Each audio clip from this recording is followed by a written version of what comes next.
कई नौजवान बिजनेस करने के ख्वाहिशमंद हैं, तो सवाल ये पैदा होता है कि बिजनेस कैसे करें। तो इस ताल्लुक से बात करने के लिए हमारे साथ मारूफ बिजनेसमैन और मुस्लिम इंडस्ट्रियलिस्ट एसोसिएशन के प्रेसिडेंट अफसर पाशा साहब है। तो बताइए किस तरीके से आज बिजनेस किया जाए। बिजनेस शुरुआत करने के लिए जो भी ख्वाहिशमंद हैं, मैं चाहता हूं कि हमारे कौम के बच्चे कैरियर ऑप्शंस में अपने कैरियर ऑप्शंस में एंटरप्रेन्योरशिप बनना भी एक कैरियर ऑप्शंस बना ले। इसके लिए छोटे सा सिंपल से बात करूं तो मैं ये आ जाइए, मुस्लिम इंडस्ट्रियलिस्ट एसोसिएशन आपकी रहनुमाई कर लेगा। 18 साल पुराना इदारा है। हमारा मकसद ये है कि एंटरप्रेन्योरशिप को बढ़ावा देने का और एंटरप्रेन्योरशिप स्पिरिट हमारे बच्चों में डालने का।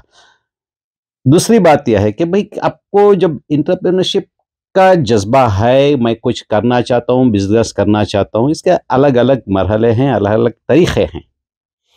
अब आप एक फ्रेश पास आउट हैं, इंजीनियर हैं, ग्रेजुएट हैं या कुछ भी हैं, तो मेरा पर्सनल ज़ाती मशवरा है कि भाई पहली बार आप कहीं से थोड़ी एक्सपीरियंस इकट्ठा कर लें कि भाई काम करें, तजुर्बा कर लें। एक 4-5 साल बाद डिसाइड करें कि आपको क्या करना है, क्या उसी फील्ड में आप और कुछ नया कुछ करना है या बनना है। आप अगर बिजनेस फैमिली से ऑलरेडी ताल्लुक़ रखते हैं तो आपके लिए ये स्टेप ज़रूरी नहीं है कि भाई आप कहीं जाके काम करके आए। आप अपने बिजनेस में ही एक्सप्लोर करके नए नए तरीके ढूंढ सकते हैं। यह तीसरा जो है एक स्टार्टअप कल्चर है आजकल। जो स्टार्टअप कल्चर में जो है अच्छे इनोवेटिव आइडियाज आते हैं। जो स्टार्टअप का मकसद ये होता है कि एक लाइफस्टाइल को चेंज करना, एक सोशल प्रॉब्लम को सॉल्व करने का है, एक टेक्नोलॉजिकल प्रॉब्लम को सॉल्व करने का है, जो उसका इम्पैक्ट होता है पूरे दुनिया भर में हो सकता है या कम से हमारे मुल्क में हो सकता है। ऐसा आइडिया कोई लेके आके उसको बिजनेस एंटरप्रेन्योरशिप में डाल के अपने आप को एंटरप्रेन्योरशिप उसका स्टार्ट कर सकते हैं, बिजनेस स्टार्ट कर सकते हैं उसके बारे में। तो ये 3 तरीके होते हैं। एक तो आप अपना एजुकेशन कंप्लीट करें, कहीं जाके एक्सपीरियंस हासिल करें और सोचें कि भाई मैं क्या करूं, किस फील्ड में जाऊं। दूसरी बात, अगर आप बिजनेस फैमिली से ताल्लुक़ रखते हैं तो अपने फैमिली बिजनेस में मैं क्या कंट्रीब्यूट कर सकता हूं कि भाई मैं इसे और कैसा ज़्यादा कर सकता हूं। तीसरा एक स्टार्टअप का है। ये तीनों के बारे में मज़ीद जानकारी के लिए आइए हमारे साथ रब्ता कीजिए। मुस्लिम इंडस्ट्रियलिस्ट एसोसिएशन हमारा पीनिया में ऑफिस है। हम लोग उधर गाइड करेंगे। हम लोग 500 मेंबर्स हैं। खासकर इसमें 80 से ज़्यादा औरतें हैं मेंबर्स। लड़कियों के लिए भी ये बहुत मुनासिब है कि भाई अपने अपॉर्चुनिटी है कि अपना कुछ खुद का कुछ करो। अब 80 लोग जो हमारे बहनें हैं वो जो काम कर रहे हैं, उनसे आप जानिए कि भाई वो कैसा शुरू किए। अलग अलग फील्ड्स में हैं, बेकिंग में है, फूड में है, ब्यूटी में है, ट्रैवल इंडस्ट्री में है, आर्किटेक्चर में है, बहुत सारे फील्ड्स में हमारे विमेन एंटरप्रेन्योर्स हैं हमारे इदारे में। आइए उनसे बात कीजिए, हमसे बात कीजिए। जो भी आपको करना है हम लोग इंशाअल्लाह आपको गाइड करेंगे, आपको बनने की, आपके जो मंसूबे में हम लोग कुछ ताउन करने की कोशिश करेंगे इंशाअल्लाह। और कई नौजवान ऐसे हैं जिनके पास बिजनेस आइडिया होता है लेकिन इसको ग्राउंड पर इम्प्लीमेंट नहीं करते, रिस्क नहीं लेते, तो उनके बारे में आप क्या कहना चाहिए? तो इनके बारे में भाई बोला ना, अगर आप एमआईए से रब्ता करेंगे तो हम आपका जो एनालिसिस करेंगे भाई आप क्या करना चाहते हैं, आपका बिजनेस। हमारे पास एक 6 ट्रेनिंग सेशंस का एक मॉड्यूल है जो एक हमारे IIM बेंगलोर के एक एक्स एलुमिनस जो कंडक्ट करिए थे एमआईए में, ऐसे लोगों के लिए, ऐसे बच्चों के लिए एक है। वो हम आपको शेयर करेंगे कि आपका आइडिया कैसा रखना है, आपका आइडिया क्या है, उसको आगे कैसा बढ़ाना है, क्या स्टेजेस में आपको उसको आगे लेके जाना है। ये पूरे डिटेल्स हम आपको मुहैया कराएंगे इंशाल्लाह। और कोविड-19 के बाद जो खासकर जो कारोबार में परेशानियां आई हैं कि कई सारे बिजनेस बंद हो गए हैं, ऐसे में इन हालात में क्या करना चाहिए? ये जो पैंडेमिक जो आया कोविड-19, इसके बसरात बहुत ख़राब हुए हैं मुल्क के ऊपर और अक्रॉस वर्ल्ड इसका इम्पैक्ट हुआ है। ये तो मानने के हर कोई मानता है इस बात को। खासकर हमारे सूबे में इसके जो एम्प्लॉयमेंट लॉसेस हुए, बहुत लॉसेस हुए, बिजनेस लॉसेस हुए, बहुत सारे बिजनेसेस बंद हो गए।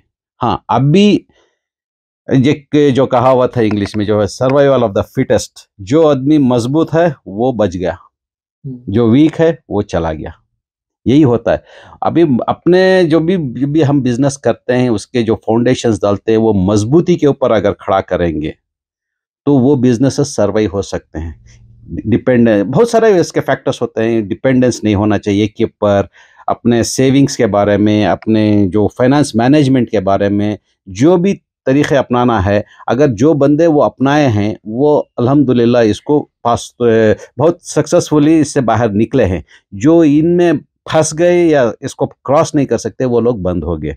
तो अभी हालात अल्हम्दुलिल्लाह सुधरते आ रहे हैं। बहुत जो माइग्रेटेड लेबर है वापस आ रहा है। अब धीरे धीरे हालात सुधरते जा रहे हैं। और जो कारोबारी पर्सनालिटी रहती है, आदमी रहता, तो उसके क्या क्या उसके अंदर खूबियाँ रहना चाहिए कि किस तरीके से टीम को मैनेज करना चाहिए, रिस्क लेना चाहिए, जब कंपनी लॉस में हो तो क्या मैनेजमेंट करना चाहिए इसको? देखिए ये बहुत इसमें बेसिकली जब भी एक एंटरप्रेन्योर बन के कोई बिजनेस शुरू करता है या चलाने की कोशिश करता है, वो एक अपने आप में एक लीडर होता है, बिजनेस लीडर होता है। भले वो छोटे पैमाने पे हो, वो एक अपने आप में एक बिजनेस लीडर होता है। एक बिजनेस लीडर के पहले अपने खूबियाँ उसको सेट करना होता है। उसको अपने आप को कैसा ढालना है, जो बाकी की जो टीम बनाएगा वो उसको देखेगी। तो ये खुद अपने आप को एक मजबूत लीडर बनाना है। उसके लिए डिसिप्लिन की ज़रूरत है, उसके लिए थोड़े वैल्यूज़ की ज़रूरत है, ईमानदारी के जो अपने फाइनेंशियल डिसीजंस मेकिंग के बारे में है, साथ में लेकर चलना है लोगों को। बहुत सारे ऐसे लीडरशिप के क्वालिटीज़ आते हैं। उसके लिए काफ़ी सारे हम लोग ट्रेनिंग सेशंस भी कंडक्ट करते हैं। लीडरशिप के बारे में भी हम लोग ट्रेनिंग सेशंस एमआईए में कंडक्ट करते हैं। तो कैसा बनना चाहिए कि एंटरप्रेन्योर कैसा होना चाहिए, तो मसले उसको प्रॉब्लम्स आएंगे तो कैसा सॉल्व करना चाहिए, कैसे हैंडल करना चाहिए। फाइनेंशियल प्रॉब्लम्स आएंगे तो क्यों आए, क्या है, उसका एनालिसिस करने की ताकत होना चाहिए उसको।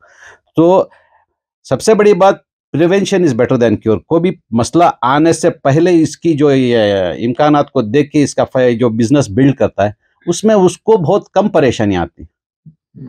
जो ये सब भी अंदाजा नहीं रखते तो बस कूद जाते हैं, उनके लिए थोड़े बहुत दिक्कत होते हैं उनको अडाप्ट करने के लिए। और एक बिजनेस लीडर को फ्लेक्सिबल होना चाहिए हर मोमेंट में, हर मरहले पर उसको अपने आप को कैसे संभालना है, यह उसमें खूबी होना चाहिए। ऐसे बहुत सारे मसले हैं। लीडरशिप के बारे में बहुत बड़ा सब्जेक्ट है। इंशाल्लाह हम उसके लिए अगर जो भी बच्चे या हजरात इंटरेस्टेड हैं राब्ता करें, हम लोग आपके लिए ट्रेनिंग सेशंस अरेंज करेंगे, एमआईए में फ्री में करेंगे। आप आइए, देखेंगे इंशाल्लाह उसके बारे में हम बहुत सारी जानकारी देंगे। We are open.